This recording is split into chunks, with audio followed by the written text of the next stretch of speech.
Сіз Мәншүк туралы көп жаздыңыз ғой. Әлі күнге дейін аузыңыздан тастамайсыз. Егер Мәншүк тірі болса, оған үйленер ме едіңіз? Жоқ, үйленбес едім. Оған 2 себеп бар. Біріншісі, менің үйленемін деп уәделескен қызым бар. Уәдемді бұзбас едім. Екіншіден, егер қызым жоқ болған күннің өзінде Мәншүктің соғыс біткен күні маған бірінші ұсыныс жасаған кісіге жар боламын. Оған дейін жаныма ешкімді жолатпаймын деген сөзі бар болатын. Мен артиллериядамын.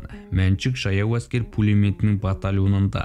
Мен сөз айтамын деп артполктен батальонға жеткенше басқа біреулер менен бұрын оған сөз айтып қойған болар еді. Міне, осы себептерден мен сүйікті Мәншүкке үйлене алмаған болар едім.